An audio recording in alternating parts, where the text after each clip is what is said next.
नाज़रीन, उमरकोट में यूसुफ अस्करन की रिपोर्ट मुताबिक अफ़सोसनाक ख़बर ॾींदा हलूं। ॻोठ सोमो समा जुमो तड़ ऐं राणकदर अछड़ो थर जे उतरीन ऐं विचे इलाइक़े में बाहि लॻण सबबि काफ़ी घणो नुक़सान थी चुको आहे।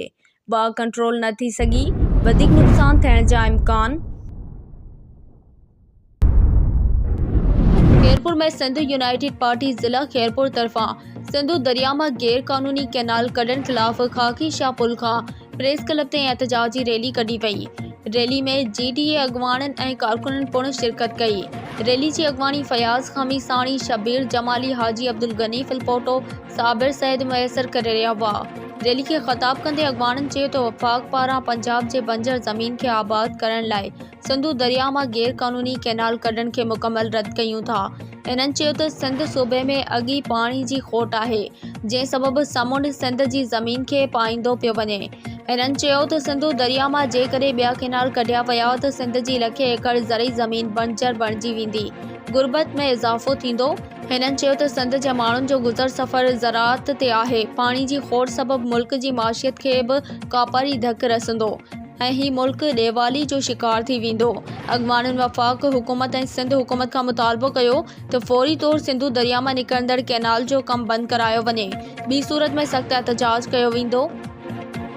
जिन इन अहम मामले ते एहतजाज करे ऐं सॼी सिंध ताईं पैगाम पुॼायो, सोशल मीडिया जे ज़रिए, प्रिंट मीडिया जे ज़रिए, इलेक्ट्रॉनिक मीडिया जे ज़रिए साफ़ पंजाबी से थोराइता आहियूं, जिन असांखे वक़्तु ॾिनो ऐं पंहिंजनि कैमराउनि में असांजो ही जेके बि एतिराज़ात हुआ उहे पंहिंजे कैमराउनि में फिल्म बंदि कया ऐं असांखे इहा उमेद आहे त इहे मुख़्तलिफ़ चैनलनि ताईं हलंदा ऐं दुनिया ताईं पहुचंदा। इहे एहतजाज जारी सारी रहंदो जेसीं ताईं कैनाल जेके गैर कानूनी अॾियां वञनि था, 6 कैनाल सिंधु दरिया मथां, उन्हनि जी वापसी जो ऐलान नथो थिए। नाज़रीन, उमरकोट में यूसुफ अस्करन की रिपोर्ट मुताबिक ब्रेकिंग न्यूज़ ॾींदा हलूं। हुरन जो रूहानी पेशवा पीर पगारो सखर पहुतो, जिथे मुरीदनि ऐं अक़ीदतमंदनि के दीदार करायो।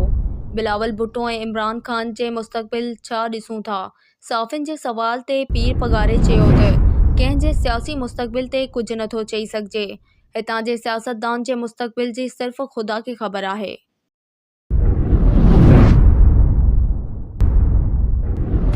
पाकिस्तान एक्स सर्विसमैन सोसाइटी ज़िले मटियारी पारां आर्मी पब्लिक स्कूल हाला पेशावर में 16 दिसंबर जे शहीदनि जी यादि में ॻोठ सांदड़ में क़ुरान ख़्वानी कराई वई, जंहिंमें पाकिस्तान एक्स सर्विसमैन सोसाइटी ज़िले मटियारी जे सदर सूबेदार मोहम्मद जुमन काका जी क़यादत में सूबेदार लुत्फ़ अली बुगियो, ज़ुबैर अहमद दायरी, सैद शाहिद अली शाह, इब्राहिम फराज, सिकंदर काका, नदीम काका, अली नवाज़ कोसो, दादन फराज, हाकिम ऐं स्कूल जे नंढड़नि ॿारनि समेत आला सांदण खां रैली जी सूरत में government boys degree college new Saidabad पहुती, जिथे 1 मिनट जी ख़ामोशी इख्तियार करे 16 दिसंबर जे शहीदनि के बेटा पेश कई वई।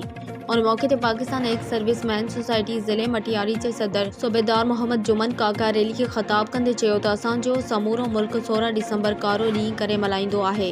हिन ॾींहुं ते मुल्क दुश्मन अनासरनि दहशतगर्दनि पाक आर्मी जे दिलेराना कार्रवाई जे बदिले में आर्मी पब्लिक स्कूल ते बुज़दिलानो हमलो करे स्कूल जे मासूम गुलनि जहिड़नि ॿारनि खे शहीद करे असांखे डिॼारण जी नाकाम कोशिश कई, पर असां जा ऐं उन्हनि माहिरनि जा हौसला हिन वक़्त बि बुलंद आहिनि, जिन जा मासूम गुलनि खे मरोड़ियो वियो, जंहिंजो ॾुख असां सॼी ज़िंदगी विसारे नथा सघूं। मुल्क दुश्मननि खे शायदि इहा भुल आहे त असांजी पाक फ़ौज अकेली आहे।